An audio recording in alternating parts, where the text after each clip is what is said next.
Hi, everybody. Welcome along to episode 127 of Percussion Discussion Podcast. First of all, I'm going to ask you to please check out all of our social media. You will find us on Facebook, Instagram, and of course, our world famous YouTube channel, where you can find all of our conversations, past and present, complete with the video to accompany them. If you wouldn't mind subscribing, it only takes a second. We don't have any adverts on the video, so there's nothing to interrupt. But it still really helps if we've got more subscribers, get more views, and just to grow the podcast. If you'd rather listen on the go, then this is no problem. All of our conversations are available to download in podcast form from your favorite podcast providers. Please rate and review if you can. Once again, it helps us find other like-minded listeners, hopefully, who enjoy the show as much as you do. On to today's guest, a gentleman who's incredibly well-known, very famous the world over, but not for playing the drums, and a remarkable singer, however. And the eagle-eyed amongst us that attended the UK drum show on the Sunday might have spotted this gentleman having a look around all the trade stands and enjoying everything it had to offer. So I thought, I've got to get this guy on the show. And it turns out he's one of the nicest guys you could ever wish to meet as well, which is a bonus. So it gives me great pleasure to welcome the global singing star, Mr. Alfie Boe. It's a pleasure, mate. Absolute pleasure. Well, it's great to have you. And I'm sure some of the regular viewers or listeners, depending on which format you listen on, are probably thinking, Alfie Boe on a drumming podcast. But the eagle-eyed amongst us who were at the UK drum show might have spotted you there on the Sunday. That's right, isn't it? I was there, yeah. I was with my girlfriend, and we were playing Liverpool the following day, and we pulled up at the hotel. I forget the name of the hotel, but we pulled up at the hotel, and it was right next door to the convention centre where the drum show was happening. And I just walked into the hotel and saw so many faces that I knew. All these drummers just stood outside having a drink, smoking away, and it was just. And then my drummer Joel got off the bus, and everybody just ran up to him. It was like, Joel, how you doing, man? You all right? And he was like the star for the night. It was cool. Well, did you know the show was on, or was it just pure fluke? I didn't know at all, and I'm sure Joel did, but and he may have mentioned it. It just slipped my mind. But I had so much going on during the tour, so I was like focused on the show and getting. And we were sort of halfway through, so. Physically, I was getting a bit tired with doing 2.5 hours on stage every night. And then, so my mind was elsewhere. But when I turned up, I was absolutely thrilled that it was on, because it was an opportunity on my day off to go and check it out. Yeah, it's pretty unusual, isn't it? Because normally, I suppose you do, I don't know what you do, but maybe a bit of sightseeing, just a walk. But to have all these riches, at your doorstep must be quite a nice thing. It was wonderful, man. Oh, amazing! It was great. I mean, I walked in, and I didn't know anybody who was running it, but the minute I walked in, people recognised me and were like, it was like meeting long lost friends. Everybody just came up and said, "Hey, how you doing, Alfie? Here's a hoodie for you. Here's a cap. Oh, come and try this out here." And it was like, "Oh, okay." You've come away from the UK drum show with a new wardrobe, basically. Then. I have. I'm all kitted out now. Fantastic! It's a great event, and all credit to Neil Golding who puts it on. Neil was on the podcast. Absolutely, does an amazing job. Him and his family, and it's a great venue for it, and yeah, it really is. Yeah, it really is. But I turned up, which was very. I turned up at the. Happened to be the 15 minutes of freedom that they have to literally go wild on the kit. So everybody was like drumming away, and for me, I was like in my element. But for my girlfriend who I was with, she was like, "What's going on?" Yeah, when will it end? It is. Yeah, it's not the time to walk in. I'll be honest. It's not really. It's like walking into percussion hell. It's like but it's well policed, and it's you get to chat and look at stuff for the other 40. Did you buy anything? This is the important thing. I did buy a rudiment instrument, like a rudiment tool. I got a tone alley. Yes. I picked up one of them, and those guys are great. And I've been, and it really, really seriously does work on your positioning and and your control. It's very, very cool. actually.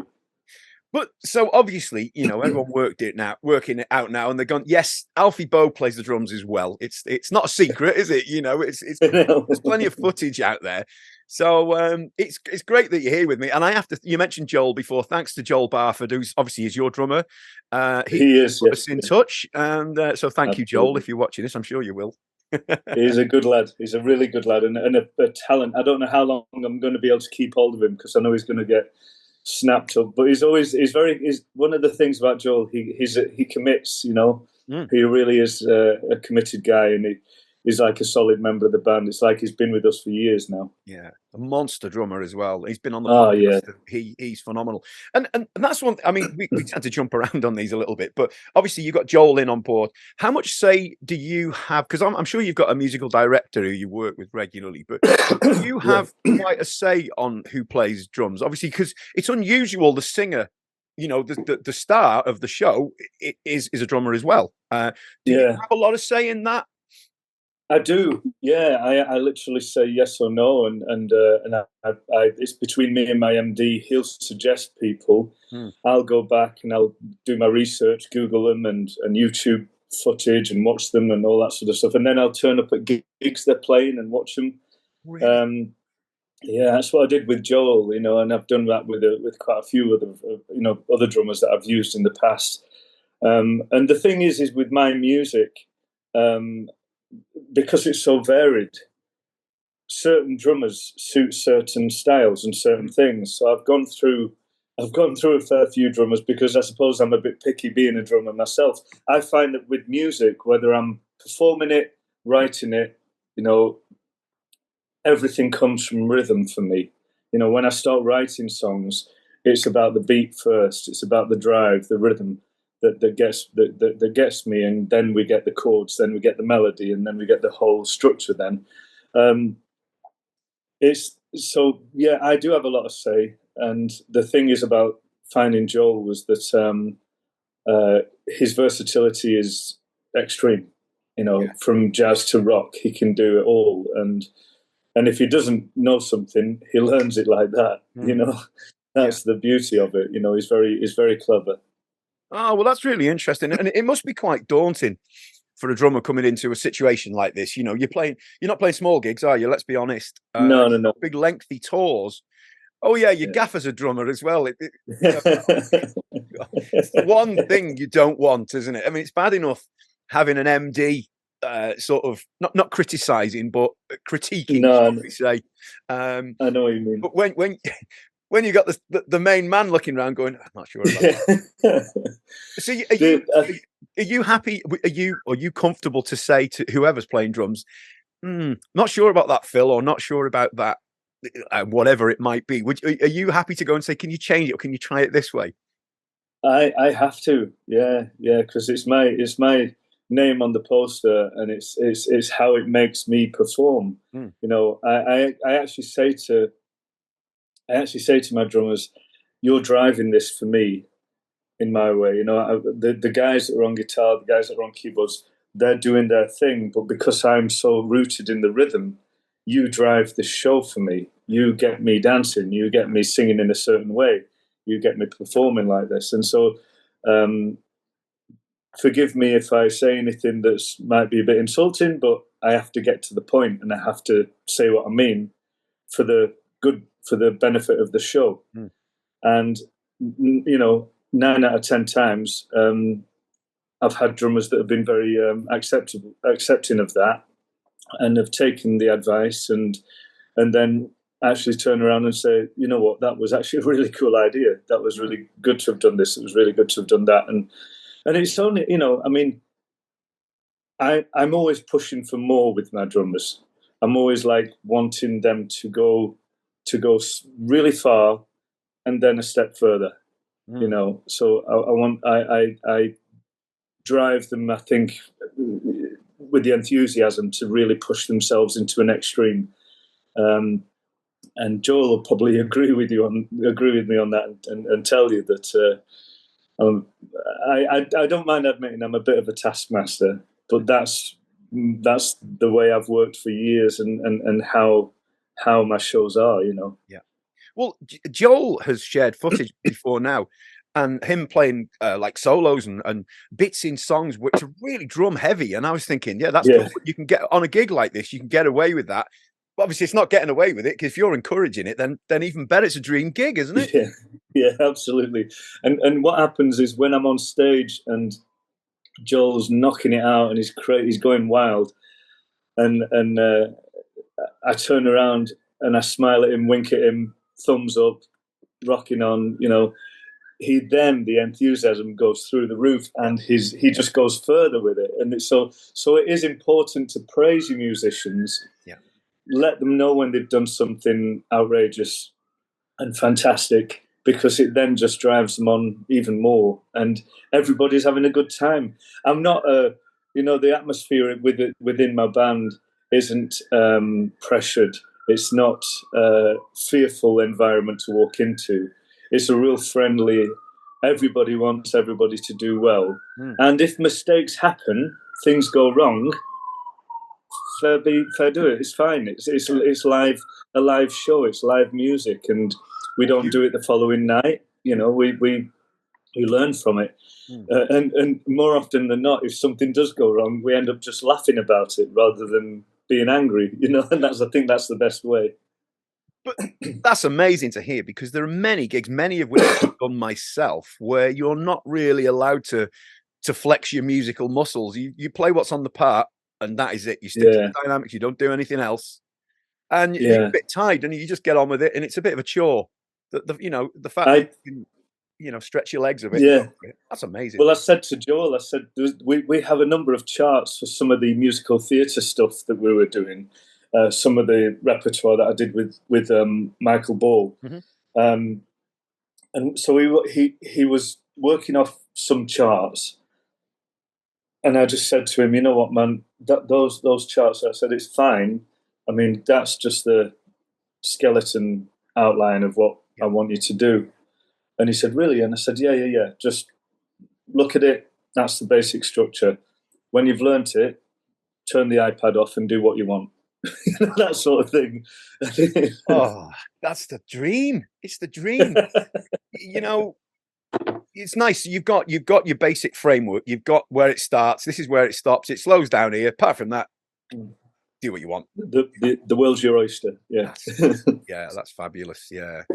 Well, you're talking about versatility. Your new album is like it's like a snapshot to my teenage years. That, because I think we're similar age. I was 50 in October, and right. Okay, man. So looking back, those song choices, and I was thinking about the drummers that were involved on some of those. Like Lars. I mean, I was never really expecting a Metallica tune to find its way to an Alfie Boe album. Some drummers on there. I mean, that's some inspired choices. Nothing else matters. It works great, doesn't it? I mean, seriously, Joey Kramer. I was in LA in a Chinese restaurant, and I was sat at one end of the restaurant, and this little guy in his 70s, whatever, walked in, covered in jewelry, jeans, cowboy boots, crazy blondish white hair.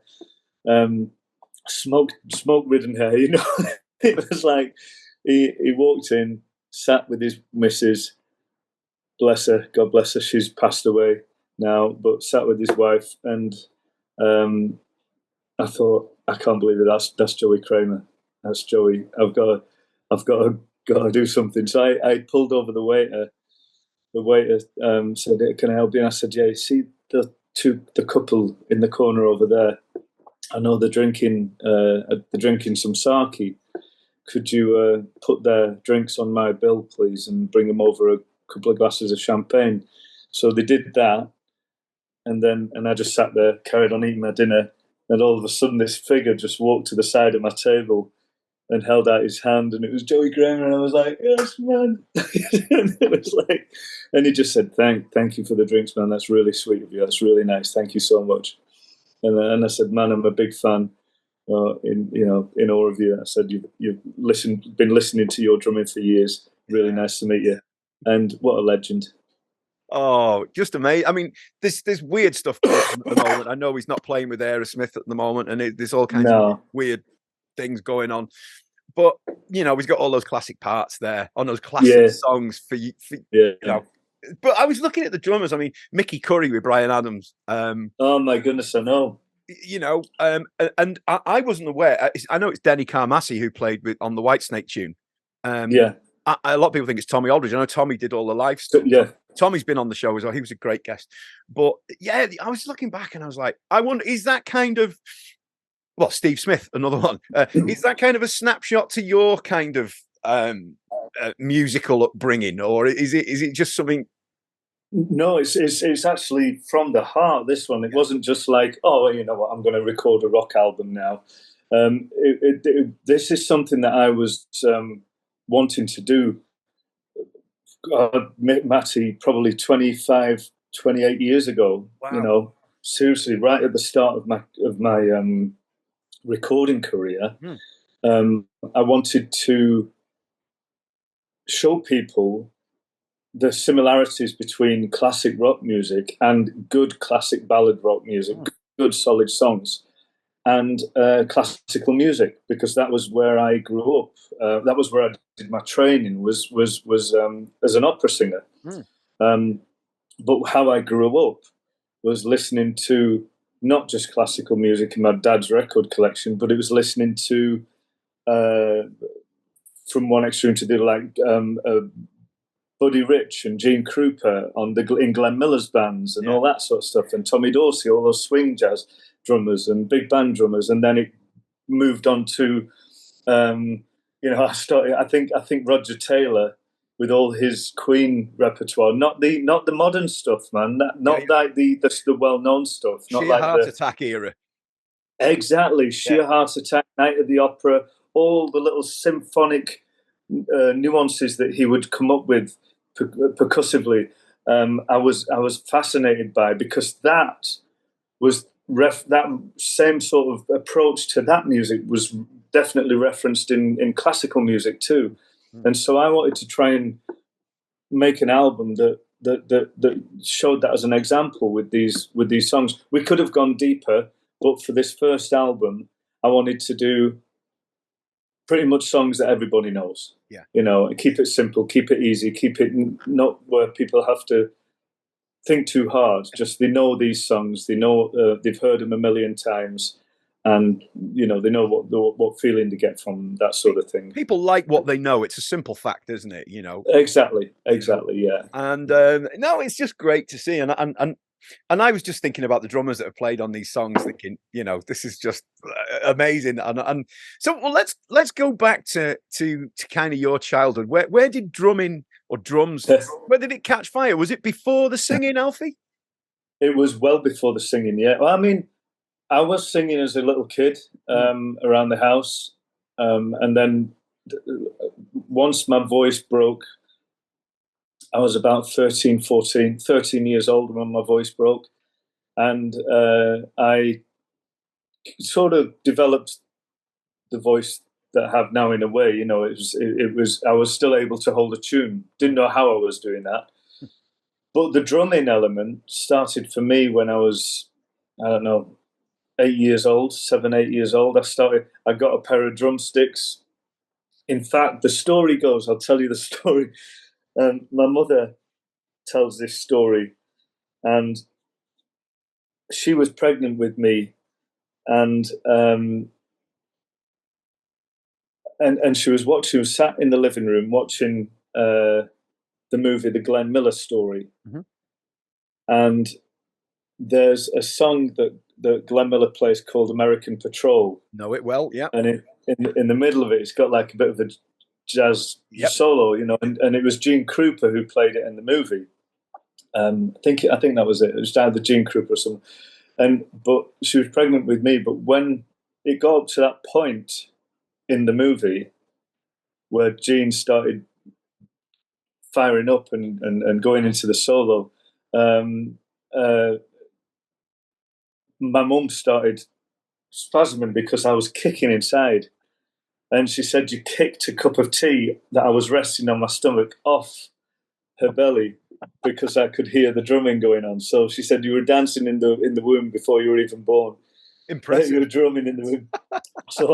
So I've believed her on that story. Obviously, I have no idea if it happened or not, but I believe her with it. And then 8 years old, I used to always have little kits. My dad would always buy me a little like one of those plastic kits at home, or they were metal actually back then. They were little metal tin drums With plastic heads. and I always remember. Sorry, with plastic heads.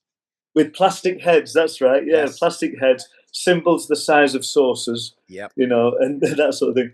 And then I got a pair of drumsticks at the age of 8, 9, and I used to listen to bands like Status Quo, Argent, Canned Heat, all those sort of guys. And I'd be sat on my bed and I would collect all the pillows off all the other beds and tighten them up, round them up, and arrange them in sort of pitch size. So I'd be sat on my bed drumming on pillars like forever, all day long, you know, and stamping my feet on the floor. And my dad used to come up and sneak his head round the corner of the door, see what I was up to. And by the age of like 12, I think I was, 12, 13, he knew how much I loved drumming and how much I'd sort of embraced it. That he shouted from the bottom of the stairs. He said, "Alf, you're making way too much noise. Come on down, tidy up the living room. Mum's upset with you. You've left a load of stuff in the living room. Come and tidy it up." So I'd go down, and inevitably I'd think my toys were on the floor and all that sort of stuff. And walked into the living room and opened the door. Smack bang in the middle was this little Olympic drum kit that my dad had just gone out and bought me.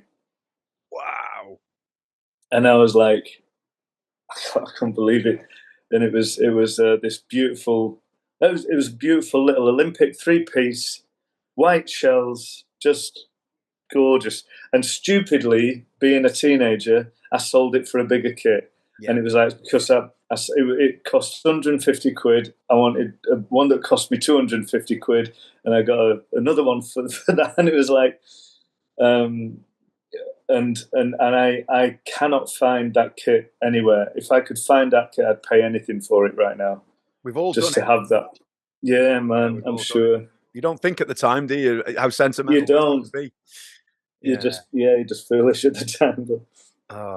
So it's you were a young starter then with drums.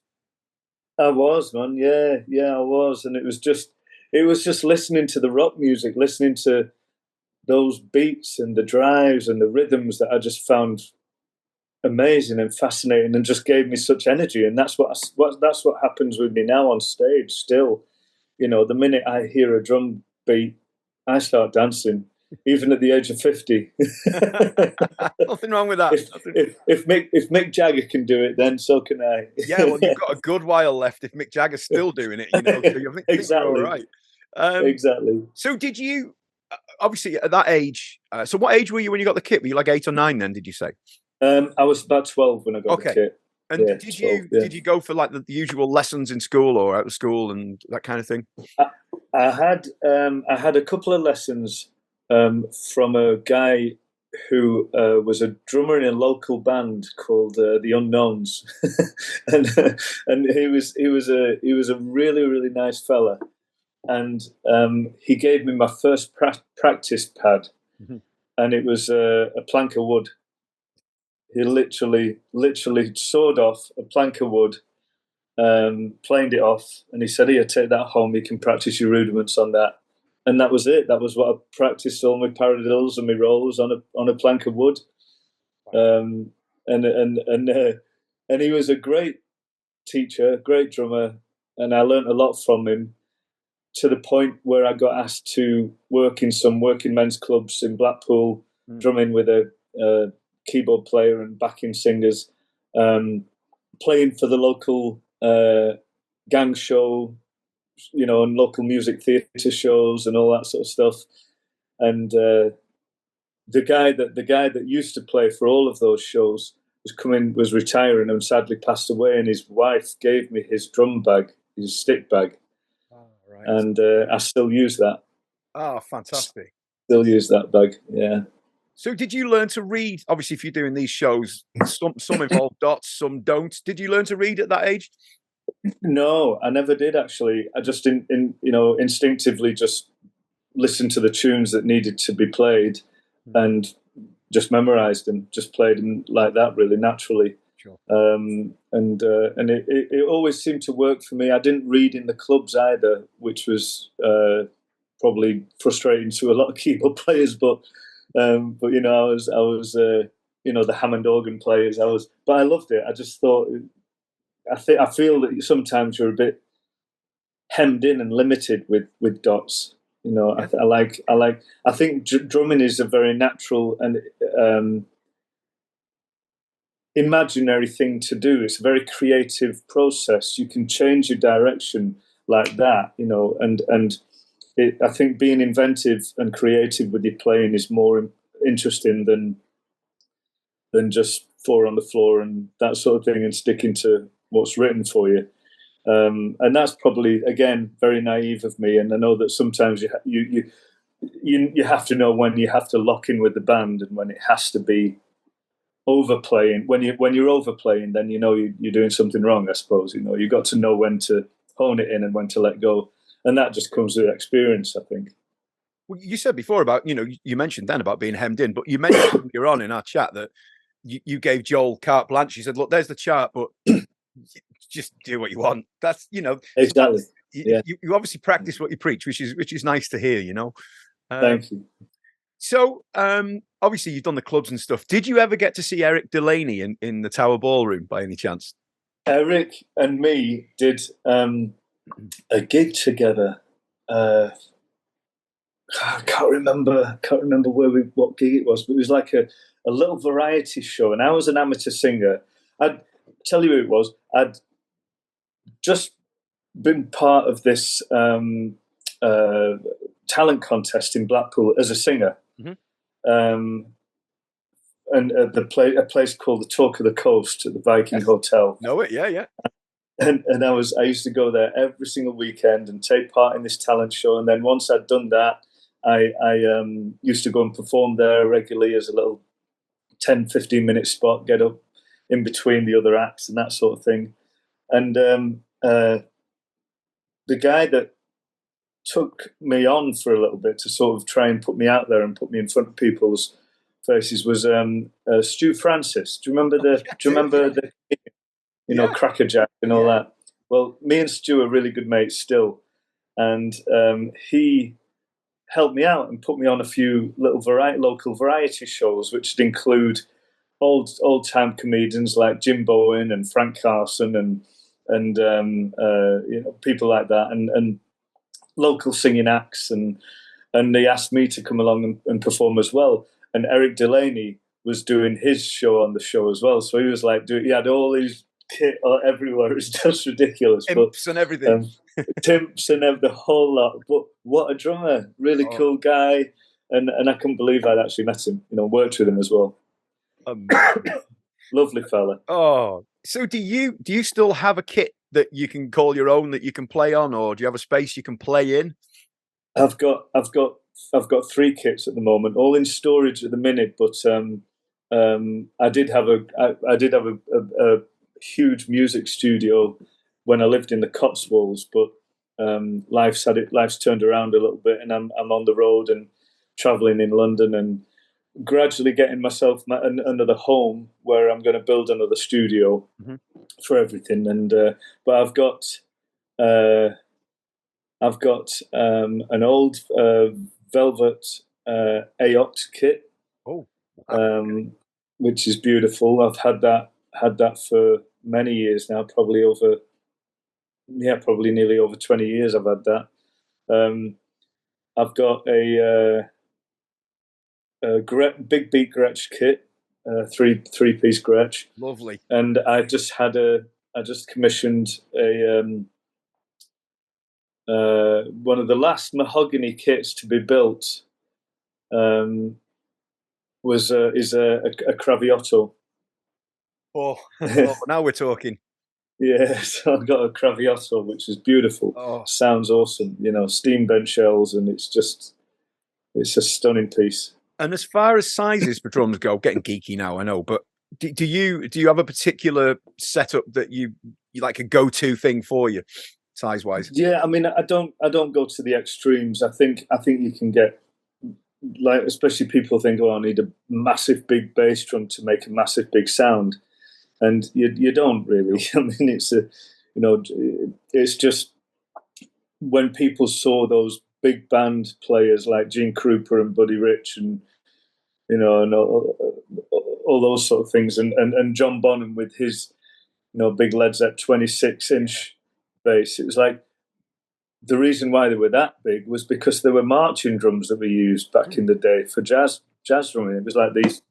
That was why they used big bass drums. But for me personally, I don't think you really need anything more than a 22-inch No. bass. I do, even the snares. I used to think I needed, like, a big old deep 9-inch Premier brass shell, The heavy rock 9. the heavy rock, yeah, with like the die cast rims on and all that sort of stuff, and you're just going through sticks basically. and but for me personally, I have a 19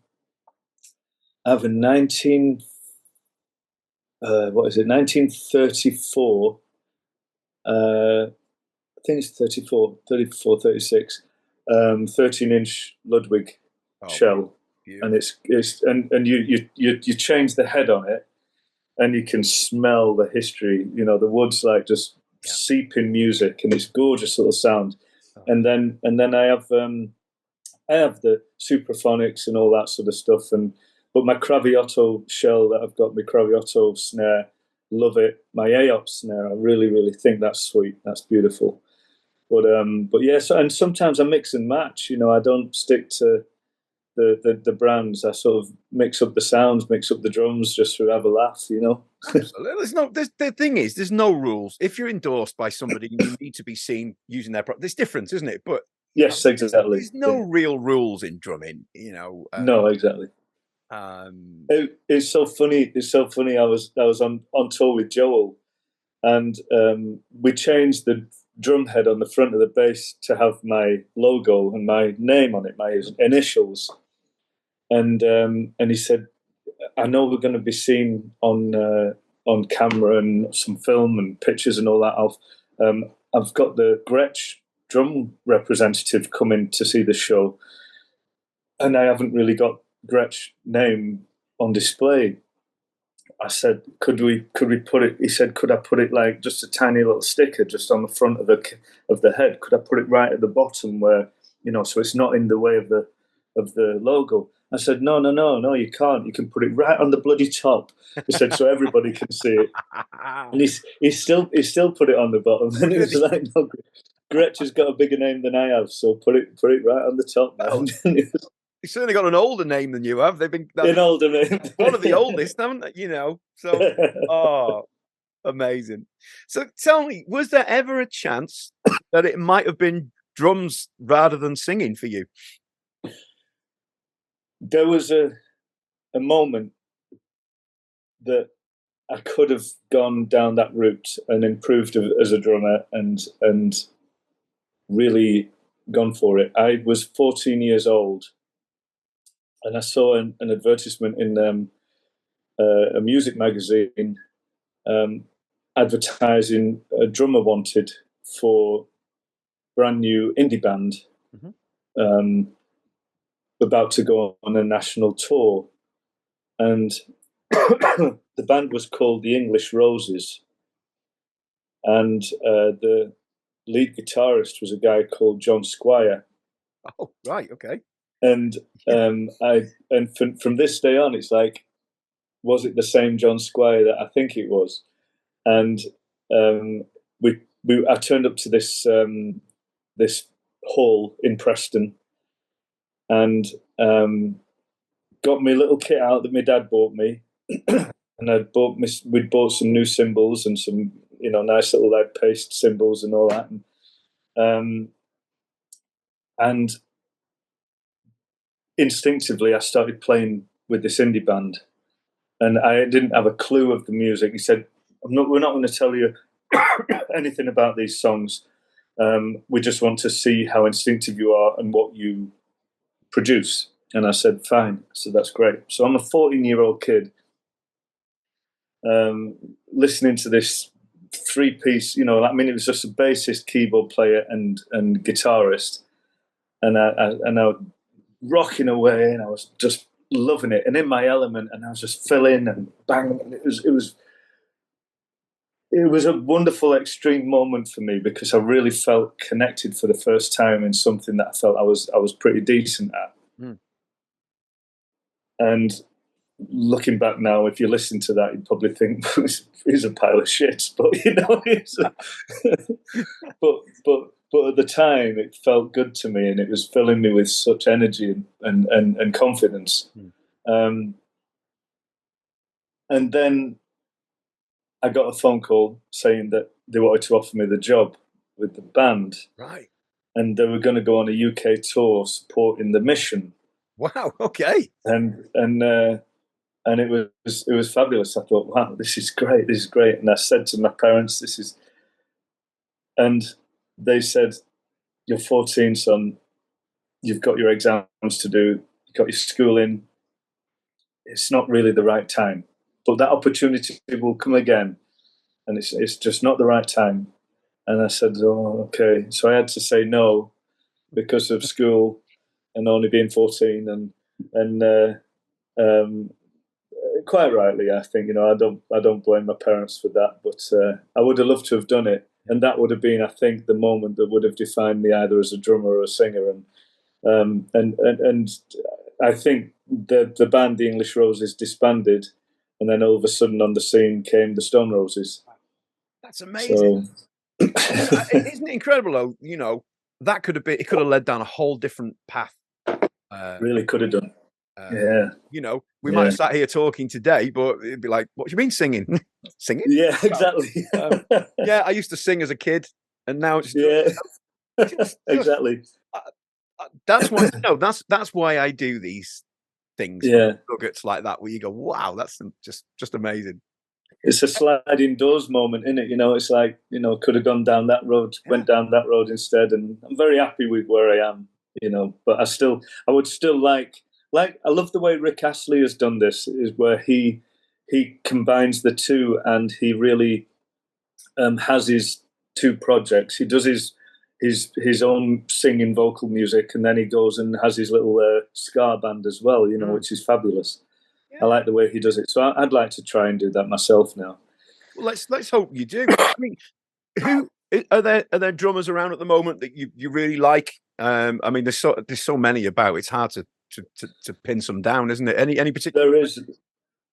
There is at the minute. I mean, I've always been a fan of, those classic, Simon Phillips. I mean, I've met him a couple of times. I've always been a big fan of his. Steve Smith, I love, again, the people that you mentioned yourself earlier, but I know what guy that you interviewed, Chad Smith. I think he's just phenomenal. I think to see the progress of him over the years, the sort of drummer he's turned into, and instinctive. There's a website called Drumeo, and they do this. They have a Instagram following, and sometimes on the YouTube following, YouTube videos, and they play a song without the drum track. Yes. To the drum. Have you seen it? Yeah, I have. And have you seen Chad Smith's? It's amazing. It's better than the original. Yeah. It's like there's loads of similarities, but yeah.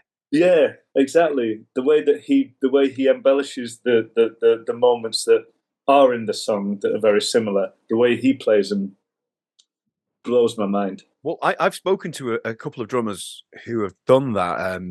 Todd Sucherman is one, and he did not want to do it. He had to do Rope by the Foo Fighters, and he said, "No, I'm not doing it." He said, "I'm not. I don't want to do it. I don't want to do it." And in the end, Jared bribed him with a Yamaha snare. in jade green. He said, "I'll give you that snare if you do it." So that's how he said. That's how he did it. But I did it, and he said it was just awful. He said, "I don't work like that." No. And I think Grace McCoolman was another one who didn't particularly enjoy it. I mean, you wouldn't. Why would you? You know, no, exactly. It's putting your neck on the block a little bit, isn't it? You know, but yeah. But there we go. Anyway, but look, Alfie, I know you've got a busy schedule, so I can't thank you enough for doing this today. It's been an absolute treat, and we'll keep an eye out for any projects where you maybe rather than being at the front, you're at the back behind a drum kit. I'd love that, man. I really would. And if ever, you know, yourself or any of your team want to come and see a show and get up on the kits with us, you know, you're more than welcome. I'd love that, man. Oh, dear me. You really don't want that, trust me. But, honestly, what an absolute treat. And if you were on the kit, would you do a bit of backing vocals or not? Is it like, no, let me just sing? I used to do that at college, at music college. There was a little like 3-piece jazz band that we had, and I was on the kit, and I used to sing along to it as well. So I would do that, but I'd prefer to just drum the hell out of it. You know, enjoy yourself. Absolutely. Exactly.